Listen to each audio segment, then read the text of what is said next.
ಮೆಜೆಸ್ಟಿಕ್ಗೆ ಬಹಳ ಹತ್ತಿರವಾದಂಥ ಏರಿಯಾ ಬೆಂಗಳೂರಿನ ಎಲ್ಲಾ ತರವಾದಂಥ ಕಮರ್ಷಿಯಲ್ ಆಕ್ಟಿವಿಟೀಸ್ ಅಲ್ಲಿ ಕೆಲಸ ಮಾಡ್ತಿದ್ದವರು ಶ್ರೀರಾಮ್ಪುರ. ಬಹಳ ಬಲಾಢ್ಯ ಇದ್ದ ಅಂತ ಅಂದ್ರೆ ಕೋರಂಗು ಹಂಗೂ ಬಹಳ ಬಲಾಢ್ಯ ಆ ಕಾಲದಲ್ಲಿ. ರಾಮನಂತವ್ರಿಗೆ ಅಟ್ಯಾಕ್ ಮಾಡಿದ್ರು ಜೈಲ್ ಹತ್ರ. ಪೊಲೀಸ್ ಇಲಾಖೆನಲ್ಲಿ ಪರೀಕ್ಷೆ ಬರ್ದಿದ್ವಿ, ಸಬ್ ಇನ್ಸ್ಪೆಕ್ಟರ್ ಎಕ್ಸಾಮ್ನ. ಬರೆದ ದಿವಸ ಬರೆದು ನಾವು ರಿಸಲ್ಟ್ ಬಂದಿತ್ತು, ಅದನ್ನ ಡಿಜಿ ಆಫೀಸರ್ ನೋಡ್ಕೊಂಡು ಸೈಕಲ್ ತೊಳ್ಕೊಂಡು ಬರ್ತಾ ಇದ್ವಿ ನಾವು. ಮಿನರ್ವ ಸರ್ಕಲ್ ಕಡೆಯಿಂದ ಅಶೋಕ ಪಿಲ್ಲರ್ ಬರ್ತದಲ್ಲ ಅಲ್ಲಿ ಪೊಲೀಸರೆಲ್ಲ ತಡೆದ್ಬಿಟ್ರು ಕನಕನಪಾಳ್ಯದ ಹತ್ರ. ಯಾಕೆ ಹಂಗೆ ಹೋಗ್ಬೇಕಾಯ್ತು ಮನೆಗೆ, ನಾವು ರೂಮಿಗೆ ಬರ್ಬೇಕಾಯ್ತು. ಯಾಕೆ?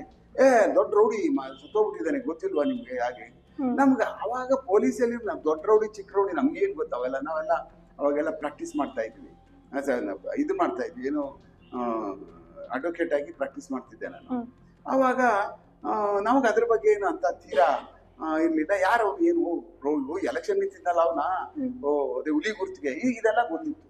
ಹಾಗಾಗಿ 89 ಎಲ್ಲವನು ಲಾಸ್ಟ್ ಡಿಸೆಂಬರ್ ತಿಂಗಳು ಸತ್ತೋಗ್ಬಿಡ್ತಾನೆ. ನಾವು 90 ಮಾರ್ಚ್ಗೆ ಬರ್ತೀವಿ, ಅಂದ್ರೆ ಇವರೆಲ್ಲ ಮುಗಿದೋಗ್ಬಿಡ್ತಾರೆ ಕಾಲ. ಬಟ್ ಅವಾಗ ನಾವು ಅವನ್ನೆಲ್ಲ ಕೇಳಿದ್ದು, ಅವ್ರು ಹೇಗೆ ಮಾಡ್ತಾ ಇದ್ರು, ಹೇಗೆಲ್ಲ ಅವ್ರ ದುನಿಯಾಗಳು ನಡೆದು, ಜಯರಾಜ್ ದುನಿಯಾ ಹೆಂಗ್ ನಡೀತಾ ಇತ್ತು, ಆ ಸಮಯದಲ್ಲಿ ಯಾರ್ಯಾರೆಲ್ಲ ರೌಡಿಗಳು ಪಾತಕ ಲೋಕದಲ್ಲಿ ಏನೇನೆಲ್ಲ ನಡೆಸ್ಕೊಂಡು ಬಂದ್ರು ಅಂತ ಅನ್ನುವಂಥದ್ದ ನನ್ನ ಬೆಂಗಳೂರು ಅಂಡರ್ ವರ್ಲ್ಡ್ ಏನಿದೆ ಪುಸ್ತಕದಲ್ಲಿ ಅದನ್ನ ನಿರಂತರವಾಗಿ ಬರ್ಕೊಂಡು ಬಂದಿದ್ದೀನಿ ನನ್ನ ಪುಸ್ತಕದಲ್ಲಿ.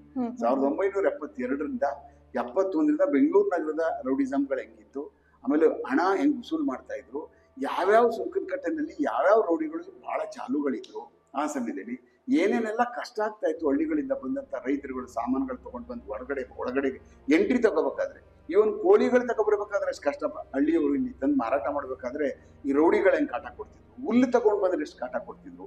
ಅವಾಗ ಬೆಂಗಳೂರು ನಗರ ಡಿಪೆಂಡ್ ಆಗಿದ್ದೇ ಸೌದೆಗೆ. ಅವಾಗ ಗ್ಯಾಸ್ ಇದ್ದದ್ದು ಯಾರೋ ಶ್ರೀಮಂತರ ಮನೆಗಳಲ್ಲಿ ಅಷ್ಟೇನೆ, ಇನ್ ಎಲ್ಲಾರು ಸಹ ಸೌದೆಗಳಲ್ಲೇ ಬೆಂಗಳೂರಿನಲ್ಲಿ ನಡೀತು. ಆ ಸಮಯದಲ್ಲಿ ಎಷ್ಟು ಸೌದೆಗಳ ಮಾಫಿಯಾಗಳು ನಡೀತಾ ಇತ್ತು, ಇದ್ದಲ್ಗಳು ಡೆವಲಪ್ ಆಗಿರ್ಲಿಲ್ಲ ಬೆಂಗಳೂರು. ಎಲ್ಲಿ ಬೆಂಗಳೂರಿಗೆ ನಿಮ್ ಗ್ಯಾಸ್ಗಳೇ ಮೊದಲು ಶ್ರೀಮಂತರ ಮನೆ ಅಂತಾನೆ ಗ್ಯಾಸ್ಗಳಿದ್ದು. 50% ಬರೀ ಸೌದೆಗಳೇ, ಹೋಟ್ಲುಗಳೆಲ್ಲ ಸೌದೆನೆ. ಅವಾಗ ಒಂದ್ರಲ್ಲೂ ಗ್ಯಾಸ್ಗಳು ಇರ್ತಿರ್ಲಿಲ್ಲ, ಕಮರ್ಷಿಯಲ್ ಮಾಡೇ ಇರ್ಲಿಲ್ಲ ಗ್ಯಾಸ್ಗಳನ್ನೆಲ್ಲ ಆ ಸಮಯದಲ್ಲೆಲ್ಲ. ಹಾಗಾಗಿ ಆ ಇದ್ದಿಲ್ದು ಮಾಫಿಯಾ, ಅದಾದ ಸೌದೆ ಮಾಫಿಯಾ, ಇದರಿಂದ ಇವರೆಲ್ಲ ಕೈ ಚಳಕಗಳಿದ್ದು. ಈ ರೌಡಿಗಳಿದ್ರಲ್ಲ ಆ ಏರಿಯಾಗಳಲ್ಲಿದ್ದಂತ ಕೊತ್ವಾಲ್ ಹುಡುಗರುಗಳು ಕಲೆಕ್ಷನ್ ಮಾಡೋದು, ಕೊತ್ವಾಲ್ ಹುಡುಗರುಗಳೇ ಬೆಂಗಳೂರು ನಗರದಲ್ಲಿ ಕಲೆಕ್ಷನ್ ಅಂತ ಅನ್ನುವಂಥದ್ದು ಕಲ್ತಿದ್ದು. ಜಯರಾಜ್ಗೆ ಅಂತ ದೊಡ್ಡ ಟ್ರೂಪ್ ಇರ್ಲಿಲ್ಲ, ಒಂಥರ ಬಹಳ ಲಿಮಿಟೆಡ್. ವೀರಪ್ಪ ಲಾಸ್ಟ್ ಸಾಯ್ಬೇಕಾದಾಗ ಒಂದ್ 7-8 ಜನ ಗುಂಪಿಟ್ಕೊಂಡಿರ್ತಾರೆ ನೋಡಿ, 4 ಟೀಮು ಅಷ್ಟೇ ಇದ್ದಿದ್ದ ಮನುಷ್ಯನ ಹತ್ರ. ಬಹಳ ಕಮ್ಮಿ, ತುಂಬಾ ಜನನ ಇಡೀ ಬೆಂಗಳೂರು ನಗರಾದ್ಯಂತ ಜಯರಾಜ್ ಹುಡುಗ, ನಾನ್ ಜಯರಾಜ್ ಕಡೆಯವನು, ನಾನ್ ಜಯರಾಜ್ ಗಂಗನವನು ಅಂತ ಯಾರು ಎಂದೂ ಹೇಳಿರ್ಲಿಲ್ಲ. ಬಟ್ ಎಲ್ಲಾ ಕಡೆ ಹೋದ್ರು ಸಹ ಯಾವುದೇ ಕಬಡ್ಡಿ ಟೀಮ್ ಹೋದ್ರು ಕೊತ್ವಾಲನ್ ಕಬಡ್ಡಿ ಟೀಮೇ ಆಗಿತ್ತು ಬೆಂಗಳೂರು ನಗರದಲ್ಲಿ. ಬೆಳೆಸ್ತವನೇ ಕಬಡ್ಡಿ ಟೀಮ್ಗಳಲ್ಲಿ ರೌಡಿಸಮ್ಗಳನ್ನ ಕೊತ್ವಾಲನೇ ಬೆಳೆಸಿದ್ರು ಇಡೀ ಬೆಂಗಳೂರು ನಗರದಲ್ಲಿ. ಹಂಗೆ ರೌಡಿಸಮ್ ಅವನು ಆ ತರ ರೌಡಿಸಮ್ ಬಂದ್ರೆ ಜಯರಾಜು ಅವನು ಮತ್ತೆ ರಾಜಕೀಯ, ಇವನು ರಾಜಕೀಯದ ಜೊತೆ ಇಷ್ಟೊಂದು ಚೆನ್ನಾಗಿದ್ದಾನೆ, ರಾಜಕೀಯದ ಜೊತೆ ಇಷ್ಟೊಂದು ಬೆಸ್ಕೊಬಿಟ್ಟಿದ್ದಾನಲ್ಲ ಅಂತ ಅನ್ನುವಂಥದ್ದು ನೋಡಿ ಅವನು ನಾನು ಯಾಕೆ ರಾಜಕೀಯ ಒಳಗೆ ಹೋಗ್ಬಾರ್ದು, ನಾನು ಯಾಕೆ ರಾಜಕೀಯದಲ್ಲಿ ಲೀಡರ್ಗಳನ್ನ ಸಂಪಾದನೆ ಮಾಡ್ಕೊಂಡು ಒಳಗಡೆ ಹೋಗಿ ನಾನು ಯಾಕೆ ಲೀಡರ್ ಆಗಿ ಪರಿವರ್ತನೆ ಆಗ್ಬೋದು ಅಂತ ಹೇಳಿ ಇವನು ಕೊತ್ವಾಲ ಟ್ರೈ ಮಾಡಿದ್ದು ಅದು. ಬಟ್ ಅದು ಅವನ ಕೈಲಿ ಆಗಲ್ಲ. ಯಾಕೆಂತಂದ್ರೆ ಹಲವಾರು ರೌಡಿಗಳನ್ನ ತುಂಬಾ ಬೆಂಗಳೂರು ನಗರದಲ್ಲಿ ಆಗಲೇ ಬೆಳೆಸ್ಬಿಟ್ಟಿದ್ದರಿಂದ ಸಿಕ್ಕಾಬಟ್ಟೆ ಜನನ ಇವನ ಆದಷ್ಟು ಪುಷ್ ಬ್ಯಾಕ್ ಮಾಡ್ತಾ ಇದ್ದಂತೂ ನಿಜ ಆ ಸಮಯದಲ್ಲಿ, ಏನು 70s ಮತ್ತೆ 80ನಲ್ಲಿ. ಆದ್ರೆ ಜಯರಾಜ್ ಹಂಗಲ್ಲ. ಜಯರಾಜ್ ನಿರಂತರವಾಗಿ ಸಂಪರ್ಕ, ವಿಧಾನಸೌಧಕ್ಕೆ ಹೋಗುದು ಬರುದು, ಮತ್ತೆ ರೌಡಿ ಒಬ್ಬ ಮನುಷ್ಯನ ಬಂದು ಚೀಫ್ ಮಿನಿಸ್ಟರ್ ಬಂದು ಕರ್ಕೊಂಡು ಹೋಗುದು, ವಾಕಿಂಗ್ ಮಾಡೋದು ಜೊತೆನಲ್ಲಿ, ಇವೆಲ್ಲ ನಾವೆಲ್ಲ ಕೇಳಿದೀವಿ, ನೋಡಿಲ್ಲ. ಇವೆಲ್ಲ ದಾಖಲಾತಿಗಳಿದ್ದಾವೆ. ಮತ್ತೆ ಹಲವಾರು ಪೊಲೀಸ್ ಠಾಣೆಗಳಲ್ಲಿ ಈಗಲೂ ಹಳೆ ಕಡತಗಳಲ್ಲಿ ಇವೆಲ್ಲ ಸಿಗ್ತವೆ. ಅರ್ಜುನ್ಗೇಟ್ ಪೊಲೀಸ್ ಸ್ಟೇಷನ್ ಅಲ್ಲಿ ಸಿಗುತ್ತೆ. ಅವಾಗೆಲ್ಲ ಉಸುಲಾತಿಗಳು ಮಾಡ್ತಾರೆ. ಅಂದ್ರೆ ಇಷ್ಟೊಂದು ಕಮರ್ಷಿಯಲೈಸ್ ಬೆಂಗಳೂರು ಆಗಿರ್ಲಿಲ್ಲ. ಬರೀ ಕಾಟನ್ಪೇಟೆ, ಕಬ್ಬನ್ಪೇಟೆ, ಮೆಜೆಸ್ಟಿಕ್ ಏರಿಯಾ ಈ ಭಾಗ ಮಾತ್ರ, ಮಾರ್ಕೆಟ್ ಏರಿಯಾದಲ್ಲಿ ಮಾತ್ರನೇ ಕಮರ್ಷಿಯಲ್ ಆಕ್ಟಿವಿಟೀಸ್ಗಳು ನಡೀತಾ ಇತ್ತು. ಅದು ಮೊದಲೇ ಬೆಂಗಳೂರಿನಲ್ಲಿ ಎಲ್ಲೂ ಅಂತ ಕಮರ್ಷಿಯಲ್ ಎಲ್ಲ ಅಲ್ಲಿಗೆ ಹೋಗ್ಬೇಕಾಗಿತ್ತು. ಎಲ್ಲೂ ನಿಮ್ಗೆ ಕಮರ್ಷಿಯಲ್ ಕಾಂಪ್ಲೆಕ್ಸ್ ಇರ್ಲಿಲ್ಲ. ನೀವು ಎಲ್ಲಾ ಕಮರ್ಷಿಯಲ್ ಆಕ್ಟಿವಿಟೀಸ್ಗಳಿಗೆ ಇಲ್ಲೇ ಬರ್ಬೇಕಾಗಿತ್ತು 70s and 80s ಅಲ್ಲಿ. ಆಮೇಲೆ ಸ್ವಲ್ಪ BDA ಲೇಔಟ್ಗಳಾದ್ಮೇಲೆ BDA ಇವು ಏನು ಮಾಲ್ಗಳು ಒಳಗಡೆ ಶಾಪಿಂಗ್ ಕಾಂಪ್ಲೆಕ್ಸ್ಗಳು ಮಾಡಾದ್ಮೇಲೆ ಸ್ವಲ್ಪ ಅಲ್ಲಲ್ಲೇ ಅಫಿಷಿಯಲ್ ಏರಿಯಾಗಳಲ್ಲಿ ಈ ಒಂದು ಕಮರ್ಷಿಯಲ್ ಆಕ್ಟಿವಿಟೀಸ್ಗಳು ಪ್ರಾರಂಭ ಆಗಿತ್ತು. ಅದಕ್ಕೆ ಮೊದಲೇ ಯಾವುದು ಸಣ್ಣ ಅಂಗಡಿಗಳು ಬಿಟ್ರೆ ಬೇರೆ ಯಾವುದೇ ತರವಾದಂತ ಇರಲಿಲ್ಲ. ಅವಾಗ ಜಯರಾಜ್ ಮತ್ತೆ ಕೊತ್ವಾಲ ಹಿಂಗೆ ಬೆಳ್ಕೊಂಡು ಬಂದವ್ರು ಅವರು. ಅವನು ಆ ಕಡೆ ಕಬಡ್ಡಿ ಟೀಮ್ಗಳು ಹಿಡ್ಕೊಂಡು ಬೆಳ್ಕೊಂಡು ಬಂದ, ಮತ್ತೆ ಉಸುಲಾತಿ ಮಾಡ್ಕೊಂಡು ಬಂದ, ಕಳ್ತನಗಳು ಮಾಡಿಸ್ತಿದ್ದ, ಆಮೇಲೆ ರಾಬರಿಗಳು ಮಾಡಿಸ್ತಿದ್ರು. ಎಲ್ಲ ಪ್ರತಿಯೊಂದೂ ಸಹ ಎಲ್ಲಾ ಪಾತಕ ಲೋಕವನ್ನು ನೋಡಿದ್ದೆ ಕೊತ್ವಾಲನ್ ಟೀಮ್ಗಳು ಇಡೀ ಬೆಂಗಳೂರು ನಗರದಲ್ಲಿ. ಜಯರಾಜು ಇವಂದೇ ಆದಂತ ಒಂದು ಲೋಕ. ಇವನು ಸುಮ್ಮನೆ ಏನಿರ್ತಾರೆ, ಇವ್ರಿಗೂ ಉಸುಲ್ಗಳು ಮಾಡ್ತಾ ಇದ್ದು, ಉಸುಲಾತಿಗಳು ನಡೀತಾ ಇತ್ತು. ಇವನ್ ಜೊತೆನಲ್ಲೂ ಇದ್ರು ಜನ ಕೊಡುವಂತವ್ರು ಇದ್ರು. ಆಮೇಲೆ ಏನು ದಂಡು ದಾಳಿ ಕಟ್ಕೊಂಡು ಹೋಗ್ತಾ ಇರ್ಲಿಲ್ಲ ಈ ಮನುಷ್ಯ. ಸ್ವಲ್ಪ ಇವ್ರು ಲಿಮಿಟೆಡ್ ಜನನೇ ಎಲ್ಲಿಗಾದ್ರೂ ಹೋಗುವಂತದ್ದು ನಡೆಸುವಂತದ್ದು ಇತ್ತು ಒಂದು ಜಯರಾಜ್ ಆ ಕಾಲದಲ್ಲಿ. ಅದ್ ಬಿಟ್ರೆ ಬೇರೆ ಈ ಅವನ ಜೊತೆ ಬರ್ತಾ ಬರ್ತಾ ಬರ್ತಾ ಏನಾಗ್ತದೆ, ಇವ್ರು ಲೇಟರ್ ಕೋರ್ಸ್ ಅಲ್ಲಿ ಬರ್ತಾ ಅಲ್ಲಿ ಒಂದು ಗಲಾಟೆ ಆಗ್ತದೆ. ಅವನು ಯಾರು ಗೋಪಿ ಅನ್ಸೋರು ಗೋಪಿ ಇದಾನಲ್ಲ ಕಬ್ಬನ್ಪೇಟೆ, ಅವ್ರಿಗೂ ಒಂದು ಇದರಲ್ಲಿ ಏನು ಇದು ಮಾಡ್ತಾರೆ, ಕುಸ್ತಿ ಗರಡಿ ಮನೆಗಳಿದ್ವಲ್ಲ, ಗರಡಿ ಮನೆಗಳಲ್ಲಿ ಸಣ್ಣದಾಗಿ ಪ್ರಾರಂಭ ಆಗುತ್ತೆ ಗಲಾಟೆ. ಆ ಗಲಾಟೆ ಸ್ವಲ್ಪ ತೀವ್ರ ಸ್ವರೂಪಕ್ಕೆ ಹೋಗಿ ಏನ್ ಮಾಡ್ಬಿಡ್ತಾನೆ, ಈಗ ಇವನು ಹುಡುಗರುಗಳು ಗೋಪಿ ಹುಡುಗರುಗಳು ಚೆನ್ನಾಗಿ ಹಿಡ್ಕೊಂಡು ಹೊಡೆದು ಬಿಡ್ತಾರೆ. ಅವನಿಗೆ ಹೊಡೆದ ತಕ್ಷಣ ಇವನ್ಗೂ ಏಟಾಗುತ್ತೆ, ಸಿಕ್ಕಾಬಟ್ಟೆ ಏಟಾದ್ಮೇಲೆ ಗೋಪಿ ಮೇಲೆ ಕೇಸ್ ಆಗುತ್ತೆ, ಇದೆಲ್ಲ ಆಗುತ್ತೆ. ಮತ್ತೆ ಗೋಪಿ ಕೋರ್ಟ್ಗೆ ಹೋಗಿರ್ತಾನೆ, ಗೋಪಿನ ಕೋರ್ಟಲ್ಲಿ ಅಟ್ಯಾಕ್ ಮಾಡಿಸ್ಬಿಡ್ತಾನೆ, 307 ಮಾಡಿಸ್ಬಿಡ್ತಾನೆ. ಆ ಜೈಲು ಕೋರ್ಟ್ ಒಳಗಡೆ ಮಾಡಿಸೋದಕ್ಕೆ ಜಯರಾಜ್ಗೆ ಕನ್ವಿಕ್ಷನ್ ಆಗಿ ಜೈಲಲ್ಲಿ 7 years ಒಳಗಡೆ ಇದ್ದಂಥದ್ದು. ಆಕ್ಚುಲಿ 3 ವರ್ಷ ಆಗಿರುತ್ತೆ ಅವನಿಗೆ. ಯಾರಿಗೆ? ಇವನ್ಗೆ ಜಯರಾಜ್ಗೆ. ಇವ್ರು ಹೈಕೋರ್ಟ್ಗೆ ಹೋಗಿ ಎನ್ಹಾನ್ಸ್ ಮಾಡ್ಬಿಟ್ಟು 7 years ಮಾಡ್ಬಿಡ್ತಾರೆ. ಮತ್ತೆ ಸುಪ್ರೀಂ ಕೋರ್ಟ್ ಹೋದ್ರೆ ಮತ್ತೆ ಇನ್ನೇನಾರ ಮಾಡ್ಬಿಡ್ತಾರೆ ಅಂತ ಹೋಗಲ್ಲ. ಅದಕ್ಕೆ 7 years ಈ ಮನುಷ್ಯ ಟೋಟಲಿ ಅರೆಸ್ಟ್ ಆದಂತವಿಂದ 7 ವರ್ಷ ಒಳಗಡೆ. 7 ವರ್ಷದಲ್ಲಿ ನನ್ನ ಲೆಕ್ಕ 6 ತಿಂಗಳು ಜೈಲಲ್ಲಿ ಇರ್ಬೋದು ಅಷ್ಟೇನೆ. ಇನ್ನು 6.5 ವರ್ಷ ಬರೀ ಹಾಸ್ಪಿಟ್ಲಿನಲ್ಲೇ ಇದ್ದಂಥದ್ದು ಆ ಮನುಷ್ಯ. ಕೆಲವು ಟೈಮಲ್ಲಿ ಅವ್ರ ಜೊತೆ ಒಳಗಡೆ ಬೇರೆ ಬೇರೆ ರೋಗಿಗಳು ಇದ್ರು, ಬೇರೆ ಬೇರೆ ಕೇಸ್ಗಳಲ್ಲೆಲ್ಲ ಇದ್ದಂಥವ್ರು ಸಹ ಜೊತೆನಲ್ಲಿ ಇದ್ರು. ಅವನ ಜೊತೆ ಹಾಸ್ಪಿಟ್ಲ್ಗಳಲ್ಲಿ ಇದ್ದಂಥವ್ರು ಇದ್ರು. ಹಾಗೆ ಮೊದಲು ಅವಾಗಿಂದನೂ ಸಹ ಈ ಜೈಲು ಇದೇ ತರ ಬಂದಿದೆ. ಏನು ಫೆಸಿಲಿಟಿಗಳೆಲ್ಲ ಹೆಂಗಿತ್ತು ಸರ್? ಅವಾಗಲೂ ಸೌಲಭ್ಯಗಳು ಇವಾಗಿನ ತರನೇ ಇತ್ತ ಆ ಟೈಮಲ್ಲಿ? ಇಲ್ಲ, ಅವಾಗ ನೋಡಿ ಟಿವಿಗಳೆಲ್ಲ ಬಂದು ಬಹಳ ನಿಧಾನಕ್ಕೆ ಬಂತು. 92, 93 ಅಲ್ಲಿವರೆಗೂ ಅವನು ಟಿವಿಗಳು ಹಾಕಿರ್ತಕ್ಕಂಥದ್ದು. 95, 2000ಕ್ಕೆ ಟಿವಿಗಳು ಕೊಡುವಂಥದ್ದು. ಅವಾಗೆಲ್ಲ STD ಬೂತ್ಗಳಿತ್ತು. STD ಬೂತ್ ಒಳಗಡೆ ಇಟ್ಟು ಯಾರಿಗ್ ಮಾಡ್ತೀನಿ ಫೋನ್ ಅಂತ ಹೇಳಿ ವಾರಕ್ಕೊಂದು ಫೋನ್ ಮಾಡುವಂತ ಅವಶ್ಯಕತೆ ಅವಾಗಿಂದನೂ ಇತ್ತು ಜೈಲ್ ಒಳಗಡೆ. ಅವರಲ್ಲಿ ಅಲ್ಲೊಂದು ಟೋಕನ್ ಕೊಟ್ಟಿರೋರು, ಅದನ್ನ ಹಾಕಿ ಅವ್ರು ಮಾತಾಡುವಂತ ವ್ಯವಸ್ಥೆ ಜೈಲಲ್ಲಿ ಇತ್ತು. ಅವರ ಸಂಬಂಧಿಕರುಗಳಿಗೆ ಮಾತಾಡುವಂಥದ್ದು, ಲಾಯರ್ಗಳಿಗೆ ಮಾತಾಡುವಂಥದ್ದು ಇದೆಲ್ಲ ಇತ್ತು, ಆಗಿಂದನೂ ಇತ್ತು. ಆದ್ರೆ ಯಾವ ಮೊಬೈಲ್ಗಳು ಬಂದಾದ್ಮೇಲೆ ಏನಾಗೋಯ್ತು, ಅವೆಲ್ಲ ಹೊಟ್ಟೋಯ್ತು. ಕದ್ದು ಮೊಬೈಲ್ಗಳು ಯೂಸ್ ಮಾಡೋಕೆ ಶುರು ಮಾಡಿದ್ರು. ಒಂದಲ್ಲ ಒಂದು ವಿದ್ಯೆಯಲ್ಲಿ ಒಳಗಡೆ ಮೊಬೈಲ್ಗಳು ಹೋಗ್ಬಿಡ್ತವೆ. ಯಾಕೆಂತಂದ್ರೆ ತುಂಬಾ ಜನ ಒಳಗಡೆ 5,000 ಜನ ಇದ್ದಾರೆ ನೋಡಿ. 5,000 ಜನಕ್ಕೂ ಹಿಂದೆ ಆಚೆ ಇರ್ತಕ್ಕಂತ ಜನ ಇದ್ದಾರಲ್ಲ, ಸಂಬಂಧಿಕರುಗಳು, ರಿಲೇಷನ್ಸ್ಗಳು, ಫ್ರೆಂಡ್ಸ್ಗಳು, ಏನಾದ್ರೂ ಮಾಡು ಚೆನ್ನಾಗಿರ್ಬೇಕು ಇವನು ಇರುವವರೆಗೂ ಒಳಗಡೆ ಏನಾದ್ರೂ ಒಂದು ಮೊಬೈಲ್ ಕೊಡೋಣ, ಮಾತಾಡ್ಕೊಳಕ್ಕಾಗುತ್ತೆ, ಏನಾದ್ರೂ ಒಂದು ಸ್ವಲ್ಪ ಸೌಕರ್ಯ ಇರ್ಲಿ, ಚೆನ್ನಾಗಿರ್ಲಿ, ಇವನು ಬದಲಾವಣೆ ಆಗಿ ಬರ್ತಾನೆ ಅಂತ ಹೇಳ್ಬಿಟ್ಟು ಮಾತಾಡ್ಕೊಂಡಿರೋಣ ಅಂತ ಪ್ರತಿ ದಿವಸ ಪ್ರಯತ್ನ ಪಡ್ತಾರೆ. ಆರ್ ಕರೆಕ್ಟ್ ಮಾಡ್ತಾರೆ ಈ ಜನ ಅವ್ರನ್ನ, ಇಲ್ಲ ಏನೋ ಬೇರೆ ದಾರಿ ಹುಡುಕ್ತಾರೆ. ಈಗೆಲ್ಲ ಮಾಡಿ ಎವ್ರಿಡೇ 5,000 ಜನಕ್ಕೆ ಪ್ರತಿಯೊಬ್ಬರು ಸಹ ಪ್ರಯತ್ನ ಪಡ್ತಾನೆ ಇರ್ತಾರೆ.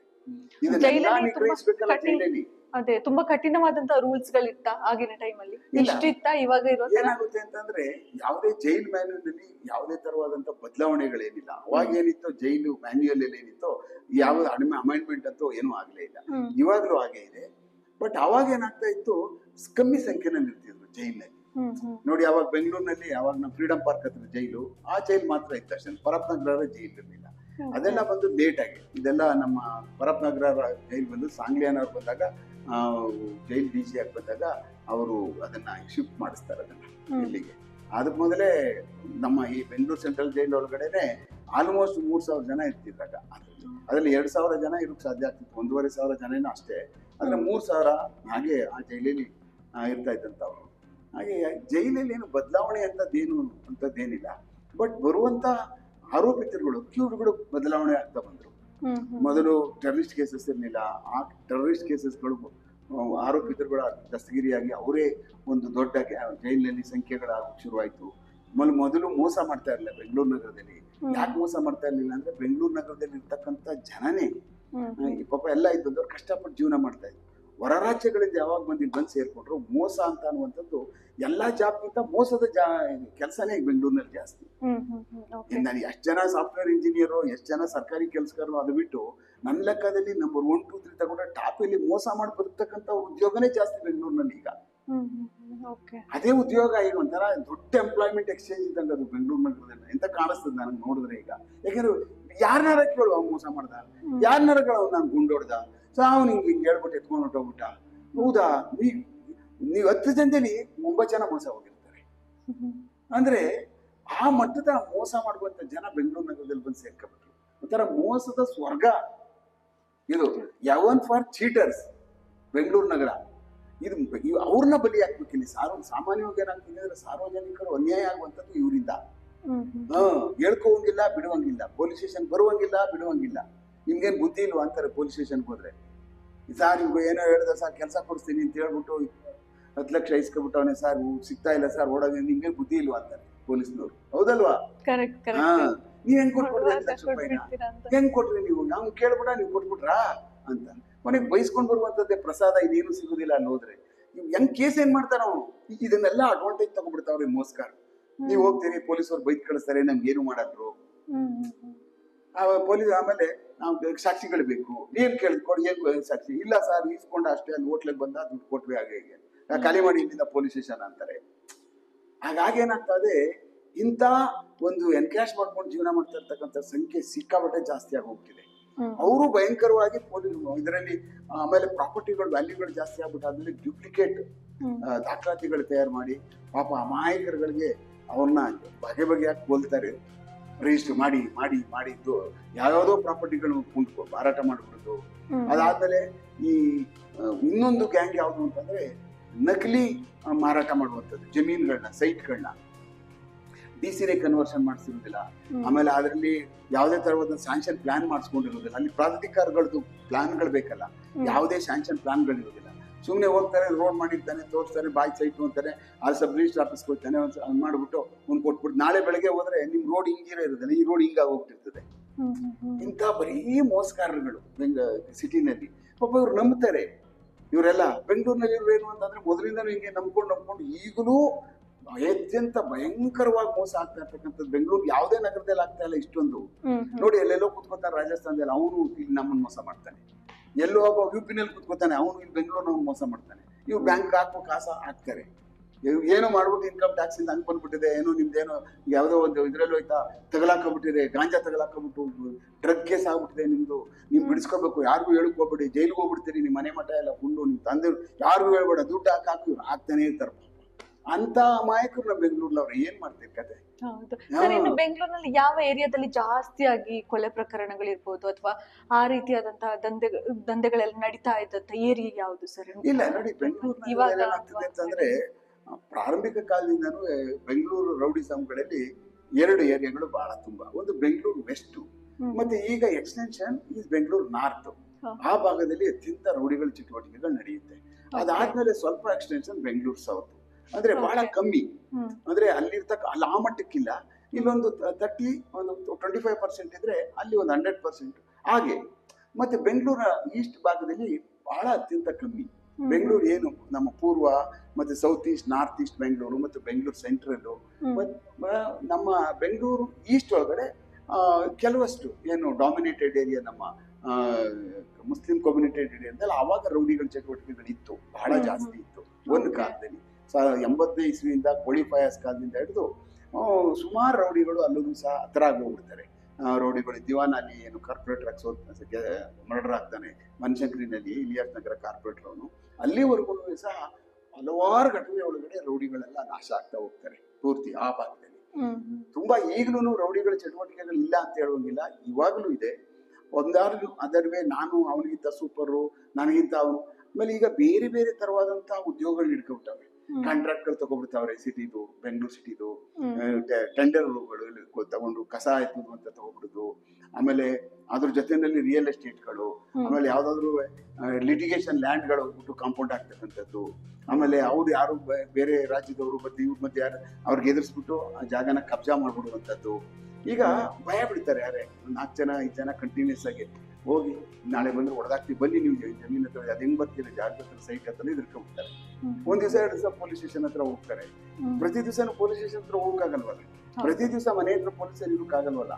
ಸಿಸ್ಟಮ್ಗೆ ಅವರು ಆ ಕಾನ್ಫಿಡೆನ್ಸ್ ಕಳ್ಕೊಂಡ್ಬಿಡ್ತಾರೆ ಸಾರ್ವಜನಿಕರುಗಳು. ಅಯ್ಯಪ್ಪ ಆಗಲ್ಲಪ್ಪ ಏನೋ ಒಂದು ಕಾಂಪ್ರಮೈಸ್ ಆಗಿತ್ತು, ಕಾಂಪ್ರಮೈಸ್ ಮಾಡಿಸ್ಬಿಟ್ಟು ಯೂಜ್ ಮನಿ ತಗೋಬಿಡ್ತಾರೆ ಇವ್ರು. ಇವಾಗ ಆ ಥರ ಮಾಡ್ತಾ ಇದ್ದಾರೆ ರೌಡಿಗಳೆಲ್ಲ. ಎದುರಿಸ್ಬಿಟ್ಟು ಕಾಂಪ್ರಮೈಸ್ ಮಾಡಿಸ್ಬಿಟ್ಟು ದುಡ್ಡು ತಗೋಬಿಡ್ತಾರೆ. ಮೊದಲೆಲ್ಲ ಎಕ್ಸ್ಟ್ರಾಕ್ಷನ್ ಮಾಡ್ತಿದ್ರು, ರಾಬರಿಗಳು ಮಾಡೋರು, ಆಮೇಲೆ ಬೇರೆ ಬೇರೆ ವಿಧಾನದಲ್ಲಿ ದುಡ್ಡುಗಳು ಸಂಪಾದಿದ್ರು. ಈಗ ಹಂಗಲ್ಲ. ಈಗ ಬರೀ ಇದೇ ಥರ ಲಿಟಿಗೇಷನ್ ಪ್ರಾಪರ್ಟಿಗಳು ಈಗೆಲ್ಲ ಬಹಳ ಜಾಸ್ತಿ ಆದ್ರಿಂದ ಬೆಂಗಳೂರು ನಗರದ ಲಿಟಿಗೇಷನ್ಸ್ಗಳು, ಆ ಲಿಟಿಗೇಷನ್ ಪ್ರಾಪರ್ಟಿಗಳಿಗೆಲ್ಲೇ ಇವ್ರು ದುಡ್ಡುಗಳು ಮಾಡ್ಕೊಬಿಡ್ತಾರೆ. 100 ಕೋಟಿ 1000 ಕೋಟಿ ಮಾಡ್ಕೊಬಿಡ್ತಾರೆ. ಓಕೆ ಸರ್, ಇನ್ನು ನೀವು ಅಧಿಕಾರದಲ್ಲಿ ಇದ್ದಾಗ ಆ ಟೈಮಲ್ಲಿ ನಿಮ್ಗೆ ಬೆದರಿಕೆ ಏನಾದ್ರು ಬಂದಿತ್ತ? ಆ ಟೈಮಲ್ಲಿ ನಿಮ್ಗೆ ಆ ಅನುಭವ ಆಗಿತ್ತ, ಅಥವಾ ಕಷ್ಟ ಆಗಿತ್ತು ಈ ಕೇಸ್ ನನಗೆ? ಇಲ್ಲ, ನಮ್ಗೆ ಬೆಂಗಳೂರು ನಗರದಲ್ಲಿ ಆತರ ಬೆದರಿಕೆ ಹೊಡ್ತಕ್ಕಂಥ ರೋಡಿ ಅವನು ಇರ್ಲೇ ಇಲ್ಲ ಬಿಡಿ, ಯಾರು ಆ ಥರದವನು. ಆಮೇಲೆ ರೌಡಿಗಳಿಗೆ ಆಗುವಷ್ಟೇ ನೇರ ಮಾಡಿದ್ರೆ ಪೊಲೀಸಿಗೂ, ರೌಡಿಗಳು ಯಾವಾಗ್ಲೂ ಇವ್ನ ಅಪ್ಪನ ಬಿಟ್ಟದ ಪೊಲೀಸ್ ಅಂತಾರೆ. ನಾನು ರೌಡಿ, ಅವ್ರ ಪೊಲೀಸ್, ಅವ್ರ ಕೆಲಸ ಅವ್ರು ಮಾಡ್ತಾರೆ. ಹೊಡೆದ ಅವ್ನ ಕೆಲಸ, ಹೊಡಿಯೋದೇ ಅವ್ನ ಕೆಲಸ, ಕಾಲು ಕೈ ಮುರಿದೆ ಅವ್ರ ಕೆಲಸ, ಯಾಮಾರಿದ್ರೆ ಕಾಲು ಕೈ ಗುಂಡುಡಿದೆ ಅವ್ರ ಕೆಲಸ ಅಂತ ಹೊಟ್ಟೋಗ್ಬಿಡ್ತಾರೆ ಒಳಗಡೆ. ಅದು ನಾವೇನಾದ್ರೂ ಅಂಬಕ್ ಮಾಡಿದ್ರೆ, ನಾವೇನಾದ್ರೂ ಅವನು ಮಾಡಿರುವಂತದಕ್ಕೆ ಏನ್ ನನ್ಗೊಂದಷ್ಟು ಕೊಡು, ಇಲ್ಲಾಂದ್ರೆ ನೀನ್ ಪಾಲು ಕೊಡು ಅಂತ ಕೇಳಿದಾಗ ಏನ್ ಮಾಡ್ತಾರೆ, ನಮ್ ವಿರುದ್ಧ ಬರ್ತಾರೆ. ಅದು ಎಲ್ಲಿವರೆಗೂ ಆಗಲ್ವೋ ಅಲ್ಲಿವರೆಗೂ ಯಾರಿಗೂ ಥ್ರೆಟ್ನಿಂಗ್ ಕಾಲು ಮಾಡಲ್ಲ, ಅವರು ಏನು ಮಾಡಲ್ಲ. ಅವನ ಕೆಲಸ ಅವ್ನು ಮಾಡ್ದ ಬಿಡು, ಅಯ್ಯೋ ಚಚ್ಚದ ನಾಯಿ ಹೊಡೆದಂಗೆ ಕಾಲು ಕೈ ಮುರಿದಾಕ್ದ, ಅಲ್ಲಿ ಕಿದ್ದಾಕ್ದ, ಅಯ್ಯೋ ನಡು ಬಿಡು, ಅವ್ನು ಪೊಲೀಸ್ ಅವ್ರಿಗೆ ಹೋದಾದ್ಮೇಲೂ ಅದೇ ಹೇಳ್ಕೊತಾನ. ಅವ್ರಿಗೆ ಆ ಪೊಲೀಸ್, ಅಯ್ಯೋ ಪೊಲೀಸ್ ಅಂದ್ರೆ ಇವನ್ ಕಡ ಅಂತವ್ರನ್ನೇ ಜೈಲಿಗೆ ಉಗುಳೋದು ರೌಡಿಗಳೆಲ್ಲ ಹೋಗಿ. ಯಾರಿದೆಲ್ಲ ಮಾಡಿಸ್ಕೊಂಡು ಹೋಗ್ತಾರಲ್ಲ ಅವರೇ. ಯಾರಿವ್ರಿಗೆಲ್ಲ ಬಿರಿಯಾನಿ ಕೊಟ್ಟು, ಅದು ಕೊಟ್ಟು, ಇದು ಕೊಟ್ಟು, ಮೆತ್ತಗೆ ಅವ್ರ ಹತ್ರ ಚೆನ್ನಾಗಿ ಕುಯ್ಕೊಂಡು ಒಂದಷ್ಟು ದುಡ್ಡು ತಗೊಂಡು ಹಾಕೊಂಡು ಚೆನ್ನಾಗಿ ಬೈತಾರೆ, ಸಹಾಯ ಮಾಡಿರ್ತಾರೆ ಇವರು. ಅದು ಬಹಳ ಹೋಗಿತಾರೆ ಜೈಲಿಗೆ, ನಾವು ನೋಡಿದೀವಿ. ನಾವು ಲೋಫರ್ ಸರ್ ಇನ್ಸ್ಪೆಕ್ಟ್ರು, ಅಯೋಗ್ಯ ಅವನು ಎಲ್ಲ ಕಡೆ. ನಿಮ್ಗೆಲ್ಲ ಈಗೆಲ್ಲ ಒಳ್ಳೆ ಮ್ಯಾಗ್ಝಿನ್ ಎಲ್ಲ ಕೊಟ್ಟನಂತೆ, ಮಲಿಕೊಳ್ಳೋಕೆಲ್ಲ ಬೆಡ್ಶೀಟು ಪಿಲ್ಲೋ ಎಲ್ಲ ಆಯ್ತಲ್ಲ, ಎಲ್ಲ ಮಾಡ್ಕೊಂಡು ಬಂದ್ರಂತೆ, ಏನೋ ಆರಾಮಾಗಿ ಬಂದ್ರಂತೆಲ್ಲ. ನೀವೆಲ್ಲ ಹಂಗೆ ಅದೆಲ್ಲ ಪೊಲೀಸ್ ಮಾಡಬಾರದು ಸರ್ ಅಂತಾರೆ ಅವರು. ಆತ್ಮಸಾಕ್ಷಿಗೆ ಅವರು ಕರೆಕ್ಟ್ ಆಗಿರ್ತಾರೆ ರೌಡಿಗಳು. ನಾನು ರೌಡಿ ತರನೇ ಇರ್ಬೇಕು, ಪೊಲೀಸ್ ತರನೇ ಇರ್ಬೇಕು ಅಂತಾರೆ ಅವರು. ಅವ್ರೇನು ಅದಿದೆ, ನಿಮ್ ಕೆಲಸ ನಿಮ್ದು, ನನ್ ಕೆಲಸ ನಮ್ದು ಅಂತಾರೆ. ಆ ವಿಚಾರದಲ್ಲಿ ಇದ್ದಾಗ ಏನಾಗ್ತದೆ ಅಂದ್ರೆ ಅವ್ರು ಆ ತರ ನಮಗ್ ಮಾಡಕ್ ಬರಲ್ಲ. ಅವ್ರು ಎಲ್ಲೂ ಎಡವಟ್ ಮಾಡ್ಬಾರ್ದು. ನಾವು ಡೀಲ್ ಮಾಡ್ಬೇಕಾದ ಸಮಯದಲ್ಲಿ ರೌಡಿಗಳನ್ನ ಸರಿಯಾಗಿ ಪ್ರಾಪರ್ ಆಗಿ ಡೀಲ್ ಮಾಡ್ಬೇಕು. ಮಾಡಿದಾಗ ಯಾರು ಥ್ರೆಟ್ ಮಾಡೋದು, ನಮ್ ವಿರೋಧ ಬರೋದು, ಅವ್ರು ಯಾರು, ನಮಗೆ ಎಷ್ಟು ಜನ ಇದ್ದಾರೆ, ನಾವೆಲ್ಲ ಕನ್ವಿಕ್ಷನ್ ಮಾಡಿದ್ರು, ಸಜಾಗಿರ್ತಕ್ಕಂಥ ಜೈಲಲ್ಲಿ ಇರುವಂಥವ್ರು ಎಷ್ಟು ಜನ ಇದ್ದಾರೆ ಜೈಲಲ್ಲಿ. ನಾವು ಸರಿ ಮಾಡಿದ್ರೆ ಯಾವತ್ತೂ ಯಾವುದೇ ಆಗ್ಲಿ ಒಬ್ರು ಒಬ್ಬ ಮನುಷ್ಯನು ಸಹ ನಮ್ಮ ವಿರುದ್ಧ ಬರಲ್ಲ. ಯಾವತ್ತೂ ಅಷ್ಟೇನೆ. ಪೊಲೀಸಿಂಗಲ್ಲಿ ನಾವು ಮಾಡೋದೆಲ್ಲ ಅನಾಚಾರ ಮಾಡಕ್ ಹೋದಾಗ ಏನಾಗ್ತದೆ, ಎಲ್ಲ ನಮ್ಮ ವಿರುದ್ಧ ಬಂದ್ಬಿಡ್ತವೆ. ತಪ್ಪು ಮಾಡಬಾರ್ದು. ನಮ್ಮ ಆತ್ಮಸಾಕ್ಷಿಗೆ ಯಾವತ್ತು ಮೋಸ ಮಾಡ್ಕೊಳಕ್ ಹೋಗ್ಬಾರ್ದು. ನಾನ್ ಮಾಡ್ತಾ ಇದ್ದೀನಪ್ಪ, ನೀನ್ ಬಿಡ್ಬೇಕು ರೌಡಿಸಮ್, ನನ್ನ ಏರಿಯಾ ಬರಬಾರ್ದು, ನನ್ನ ಏರಿಯಾಲ ನೀನ್ ಬೆಂಗಳೂರು ಖಾಲಿ ಮಾಡ್ಕೊಂಡು ಹೋಗ್ಬೇಕಷ್ಟೇ, ಇದ್ರೆ ಹೊಡೆದಾಗ್ತೀವಿ, ಇದ್ರೆ ಹಿಂಗೆಲ್ಲ ಗತಿ ಕಾಣಿಸ್ಬಿಡ್ತೀವಿ ಅನ್ನೋ ಒಂದು ಭಯ ಇದಾದಾಗ ನಮ್ಮ ಕೆಲಸ ನಾವು ಮಾಡ್ತೀವಿ. ಅದು ಅವನ ಕೆಲಸ ಇರ್ತೀನಿ ಅಂದ್ರೆ ಹೊಡಿತೀವಿ.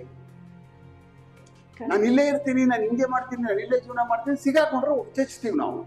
ಆ ಕೊರಂಗು ಇದ್ದಂತ ಸಮಯದಲ್ಲಿ ಅವನು, ಪತಿರಾಮ, ಆಮೇಲೆ ಜಹಾನಿ, ಆಮೇಲೆ ಲಿಂಗ ಕತ್ರಗುಪ್ಪೆ ಲಿಂಗ, ಸೈಕಲ್ ರವಿ, ಆಮೇಲೆ ಡೋಬಿಘಾಟ್ ರಾಮ, ಈ ಇರಾನಿ ಗ್ಯಾಂಗ್ ಅಂತೂ ಯಾವತ್ತೂ ಅಷ್ಟೇನೆ ಇವರು ಆ ಪಾತಕ ಲೋಕದಿಂದ ಈಚೆ ಬರೋದೇ